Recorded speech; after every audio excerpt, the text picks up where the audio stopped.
आज मैं evolution of geographical thought and methodology paper पर अपना दूसरा लेक्चर देने जा रहा हूँ।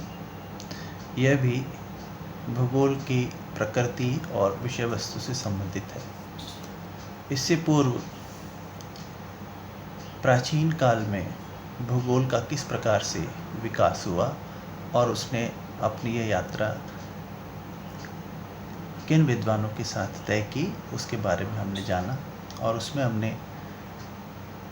रोमन और यूनानी विद्वानों के विचार और साथ ही भारतीय विद्वानों के द्वारा किए गए कार्यों के संदर्भ में कुछ जानकारी प्राप्त की।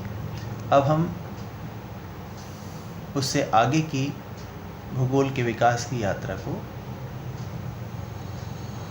देखेंगे। यह मध्यकाल है।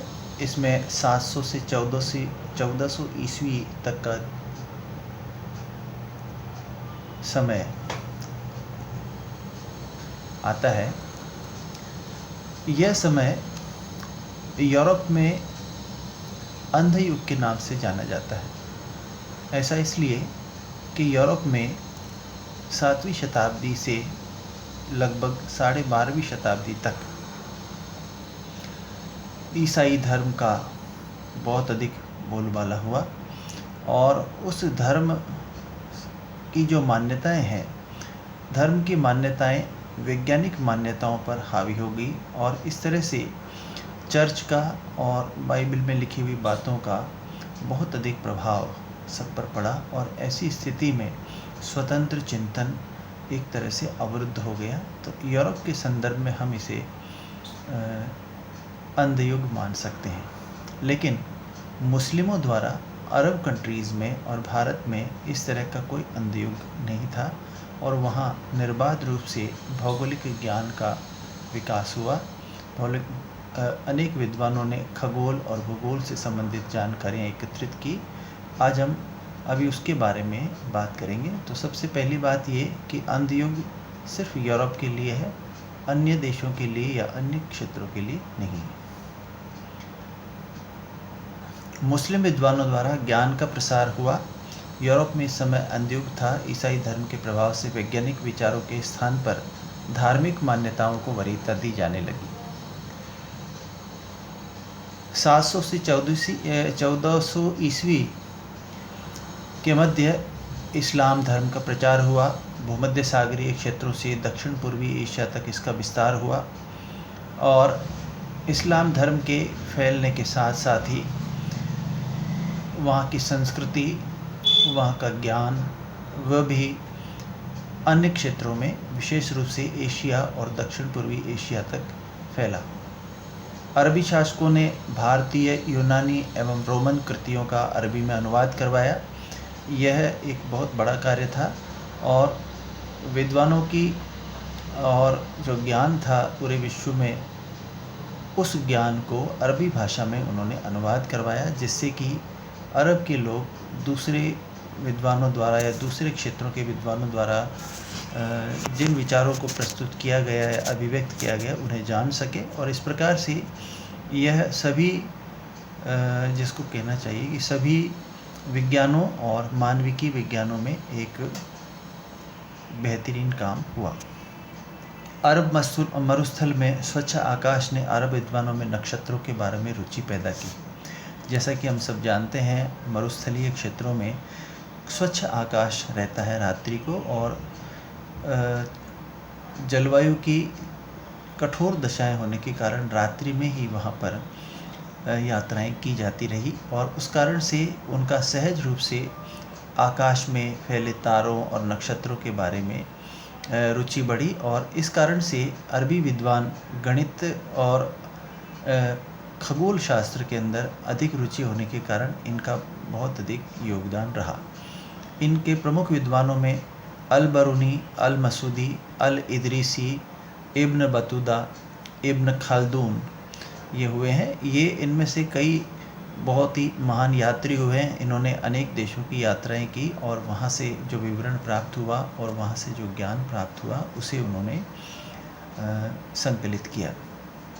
अरबों द्वारा पृथ्वी के ग्रहीय संबंध, पृथ्वी का व्यास एवं परिधि की गणना, स्थानों का प्रादेशिक अध्ययन प्रस्तुत किया गया। भूगोल का विवरणात्मक स्वरूप रहा। अनेक देशों, नगरों व प्राकृतिक दृश्यों का विवरण मिलता है। इस विचार को हमें विस्तार से समझने की आवश्यकता है कि पृथ्वी का सूर्य के साथ संबंध, पृथ्वी का चंद्रमा के साथ संबंध, जैसा कि हम सब जानते हैं कि भारतीय कैलेंडर सूर्य के अनुसार निर्धारित किया जाता है और इस्लामिक कैलेंडर चंद्रमा के आधार पर निर्धारित किया गया। तो इस प्रकार से सूर्य और चंद्रमा का पृथ्वी के साथ क्या संबंध है, पृथ्वी की घूर्णन गति, पृथ्वी की परिक्रमण गति और पृथ्वी पर इसके होने वाले प्रभाव, इन सब का, पृथ्वी का व्यास, पृथ्वी का आकार कितना बड़ा है, उसकी परिधि की गणना, ये सब कार्य अरबों द्वारा किए गए, जो उस समय एक महत्वपूर्ण कार्य था। उसने पृथ्वी के विस्तार और उसके आकार के बारे में लोगों की भ्रांत धारणाओं को दूर किया। जैसा कि 7वीं शताब्दी तक भूगोल का जो स्वरूप रहा वह विवरणात्मक था, लेकिन इसमें भी 700 से 1400वीं शताब्दी में भी भूगोल का स्वरूप विवरणात्मक ही रहा, क्योंकि यात्रियों के द्वारा जो अकाउंट्स या जो विवरण प्राप्त किए गए, उन्होंने अपनी यात्रा वृत्तांत के अंदर उनका उल्लेख किया और उनमें से भूगोल की जो सामग्री है उसे अलग करके और भूगोलवेत्ताओं ने देखा। तो इस प्रकार से भूगोल एक विषय के रूप में न होकर एक सार्वभौमिक ज्ञान के रूप में हमारे सामने आता है और उसका विवरणात्मक स्वरूप हमें देखने को मिलता है, जिसमें देशों में जहाँ यात्री गए वहाँ देश कौन से राजा थे, किस प्रकार का रहन सहन था, किस प्रकार का खान पान था, लोग किस प्रकार की क्रियाएं करते थे, उनका विस्तार से विवरण किया गया। कौन कौन से नगर वहाँ पर स्थित हैं और प्राकृतिक दृश्य किस प्रकार के, नदियाँ कैसी है, पर्वत कैसे हैं, पठार कैसे हैं, इन सब का विवरण इनके अकाउंट्स के अंदर मिलता है। अल बरूनी की पुस्तक है अल हिंद, इब्न खालदून की विश्व इतिहास की प्रस्तावना और अल इदरिसी की नवीन भूगोल, और इन पुस्तकों में उस समय के तत्कालीन ज्ञात विश्व के अनेक विवरण मिलते हैं, जिनमें भौगोलिक विवरण भी शामिल है।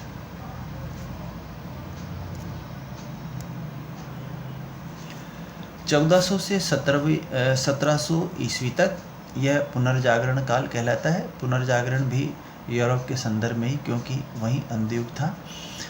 1250 से यूरोप में अंधयुग की समाप्ति मानी जाती है, लेकिन भौगोलिक क्षेत्रों की खोज एवं यात्राएं की जाती रही। विभिन्न क्षेत्रों का सर्वेक्षण और मानचित्रांकन हुआ। भौतिक विज्ञान से संबंधित नियमों का प्रतिपादन व परीक्षण किया गया। पृथ्वी के ग्रहीय संबंधों पर कार्य हुआ। 1400 से 1700 के मध्य हुआ। भूगोल का स्वरूप विवरणात्मक ही रहा। पृथ्वी के अज्ञात क्षेत्रों की खोज, कोलंबस द्वारा अमेरिका की खोज की गई। समुद्री यात्रा के द्वारा वास्को डी गामा द्वारा समुद्र के रास्ते भारत की खोज। मैगेलन और जेम्स कुक जैसे साहसी यात्रियों का उल्लेखनीय योगदान रहा। यह स्लाइड इस बात का संकेत है कि 1400 से 1700 ईस्वी तक यद्यपि अंधयुग की समाप्ति मानी जाती है, लेकिन यूरोप में भूगोल के संदर्भ में कोई विशेष कार्य नहीं हुआ। सिर्फ भूगोल का जो स्वरूप पहले था विवरणात्मक वही रहा, लेकिन जो महान यात्री थे उन्होंने संसार के नए क्षेत्रों की खोज की और समुद्र के रास्ते से कोलंबस द्वारा अमेरिका की खोज की, यानी एक नई दुनिया हमारे समक्ष आई, उत्तरी और दक्षिणी अमेरिका। इसी तरह से वास्को डी गामा ने पृथ्वी को गोल मानते हुए यह अनुमान लगाया कि हम समुद्र के रास्ते से यदि जाएं तो भारत पहुंच जाएंगे, और इस प्रकार वो समुद्र के रास्ते भारत की उसने खोज की। मैगेलन और जेम्स कुक ने जैसे साहसी यात्रियों ने कुक जलडमरू मध्य की खोज की और इसी तरह से ऑस्ट्रेलिया का भी पता लगाया। तो इस प्रकार से उस समय तक 17वीं शताब्दी तक विश्व का जो ज्ञात स्वरूप था वह हमारे सामने आया, और इस प्रकार से नए क्षेत्रों की खोज होने से नई प्रकार की हलचल यूरोप के अंदर प्रारंभ हो गई और बहुत तरह के नई जानकारियाँ प्राप्त होती रही, और इसके कारण से अंततः उन सभी के जो विवरण थे उनमें भूगोल को भी काफ़ी बल मिला और भूगोल की विषय सामग्री वहाँ पर देखने को मिलती है। इस युग में यानी 1400 से 1700 का जो समय है, इस युग में तैलेसियो, गैलीलियो, कोपरनिकस और न्यूटन जैसे वैज्ञानिकों ने भौतिक विज्ञान में गति व अन्य वैज्ञानिक पक्षों के नियमों का प्रतिपादन किया। इन नियमों का प्रभाव सभी नेचुरल साइंसेस पर तो पड़ा ही, लेकिन दूसरे मानविकी विज्ञानों पर भी पड़ा और इस प्रकार से न्यूटन, कोपरनिकस, गैलीलियो और तैलेसियो के कार्यों का प्रभाव भूगोल पर भी पड़ा। इसी में प्रक्षेपों की रचना हुई। एपियन, मर्केटर, एडवर्ड राइट, इन विद्वानों ने विश्व के मानचित्र तैयार किए और प्रक्षेपों की रचना की, जिस पर आवश्यकता के अनुसार विशेष गुणों का समावेश करते हुए प्रक्षेप बनाए, प्रक्षेपों पर मानचित्र बनाए और उन मानचित्रों की सहायता से पूरे विश्व के अंदर समुद्री यात्राएं की गई। उसके साथ ही स्थानों की स्थिति और उनके स्वरूप को मानचित्र पर दर्शाया गया। विश्व भूगोल में योगदान के संदर्भ में क्लूवेरियस, कारपेंटर, हक्ल्यूत, इन विद्वानों का योगदान उल्लेखनीय माना जाता है।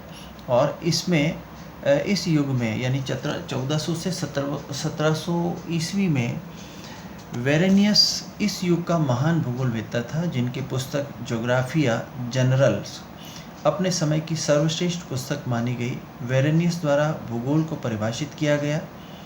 उनके अनुसार भूगोल पृथ्वी तल के अध्ययन पर दृष्टि केंद्रित करता है, जहां वह जलवायु, धरातलीय स्वरूपों, जल, वन, मरुस्थल, खनिज, पशु एवं मानव बस्तियों का अध्ययन करता है।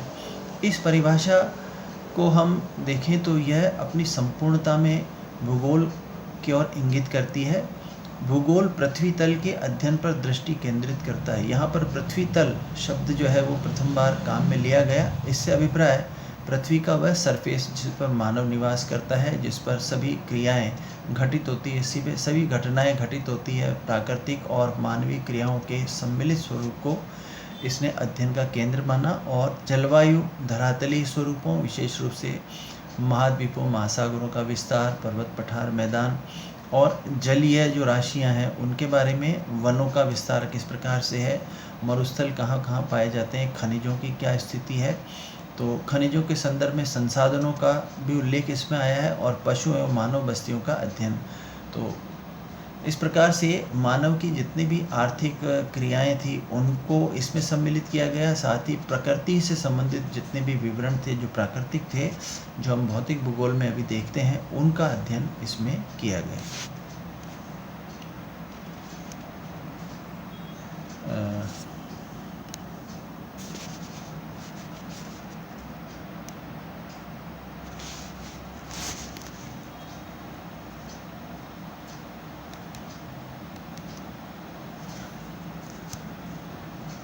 इस प्रकार पुनर्जागरण काल 17वीं शताब्दी तक हमें देखने को मिलता है।